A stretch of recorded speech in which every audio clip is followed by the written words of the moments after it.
पश्चिम बंगाल में बीजेपी के मिशन बंगाल को धार देने के लिए आज प्रधानमंत्री नरेंद्र मोदी हुगली जिले के सिंगूर पहुंच रहे हैं। पीएम मोदी दोपहर 3 बजे करीब 830 करोड़ रुपए की विकास परियोजनाओं का उद्घाटन और शिलान्यास करेंगे। इससे पहले कल पीएम मोदी ने पश्चिम बंगाल के मालदा में ममता बनर्जी पर यह कहकर हमला बोला कि टीएमसी वोट बैंक की राजनीति के लिए लंबे समय से बंगाल में घुसपैठियों को बसाने की कोशिश में जुटी हुई है। मोदी ने कहा कि घुसपैठियों के कारण ही बंगाल की डेमोग्राफी बदल गई है। बोली भाषा में भी बदलाव आ गया, इसीलिए यह जरूरी है कि घुसपैठियों को बंगाल से बाहर निकाला जाए। उन्होंने कहा कि बंगाल में बीजेपी की सरकार आने पर घुसपैठियों के खिलाफ कड़ी कार्रवाई की जाएगी। पीएम मोदी ने आरोप लगाया कि टीएमसी घुसपैठियों को वोटर बना रही है और उन्हें बसाकर गरीबों का हक छीना जा रहा है। उन्होंने दावा किया कि घुसपैठ के चलते बंगाल के कई इलाकों में डेमोग्राफी बदली, मालदा, मुर्शिदाबाद जैसे जिलों में दंगे हुए। ये बयान प्रधानमंत्री की तरफ से दिया गया है और सीधा ममता सरकार पर, खुद ममता पर हमला बोला गया है। पश्चिम बंगाल में बीजेपी का जो मिशन बंगाल है उसको धार देने के लिए पीएम आज हुगली जिले के सिंगूर पहुंच रहे हैं।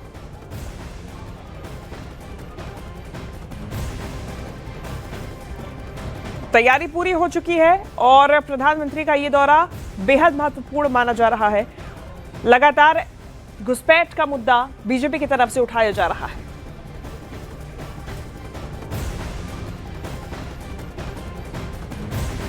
आपके वोट की ताकत है जो इन सारे कामों को पूरा करेगी। कमल छाप पर पड़ा आपका एक एक वोट पश्चिम बंगाल के पुराने गौरव को फिर लौटाएगा। और साथियों, मैं आज भाजपा के प्रत्येक कार्यकर्ता से कहूंगा, टीएमसी की गुंडागिर्दी अब बहुत दिन चलने वाली नहीं है।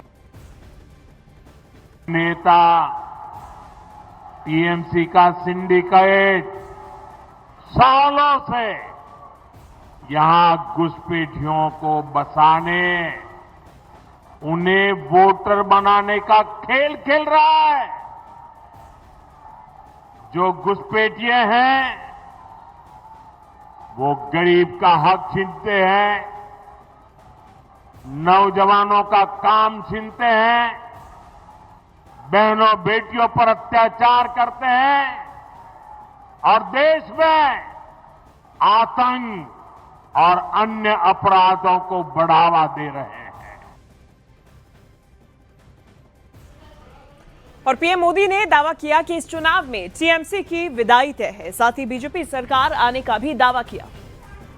और प्रधानमंत्री नरेंद्र मोदी की तरफ से इस दौरान सीधा ममता सरकार पर हमला बोला गया। देखिए, बीजेपी की तरफ से लगातार अवैध प्रवासियों, रोहिंग्या और घुसपैठियों का मुद्दा उठाया जा रहा है। अब ऐसे में जब बंगाल में विधानसभा चुनाव बेहद ही नजदीक है, उससे पहले एसआईआर की प्रक्रिया और अब सीधा ममता सरकार पर बंगाल में घुसपैठियों को घुसाने का ये दावा बीजेपी की तरफ से किया जा रहा है और साथ ही साथ में बीजेपी सरकार आने का दावा किया जा रहा है। ऐसी पत्थर दिल सरकार, ऐसी निर्मम सरकार, ऐसी सरकार की बंगाल से विदाई जरूरी है।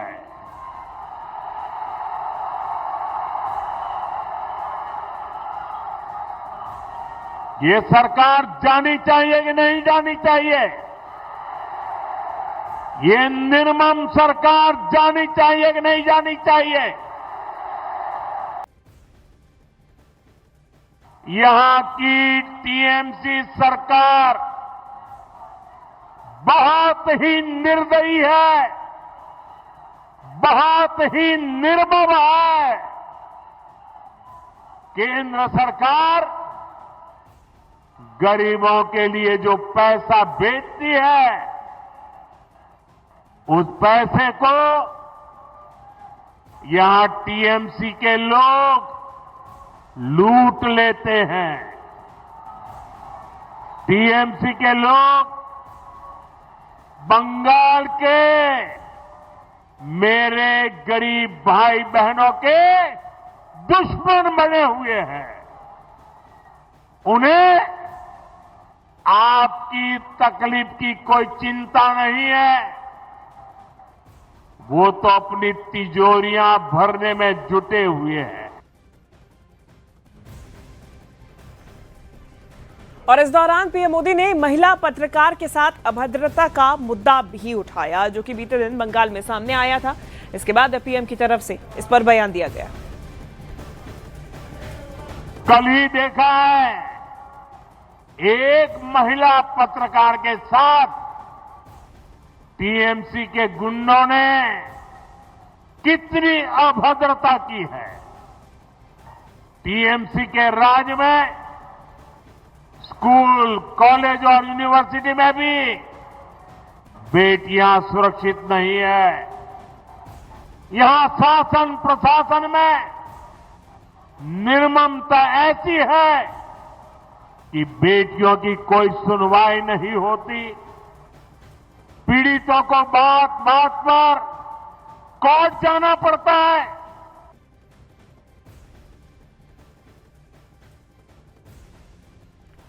वहीं प्रधानमंत्री नरेंद्र मोदी ने कल असम दौरे के दौरान कांग्रेस पर भी बड़ा हमला बोला। उन्होंने कहा कि कांग्रेस ने घुसपैठियों के लिए असम के दरवाजे खोले, जिसके बाद घुसपैठियों ने कांग्रेस सरकार के दौरान असम की जमीन पर कब्जा किया, जिसे हेमंता सरकार बड़े स्तर पर कार्रवाई करते हुए लाखों बीघा जमीन घुसपैठियों से मुक्त करा रही है। बोडोलैंड के लोगों की आवाज कभी ठीक से सुनी नहीं गई।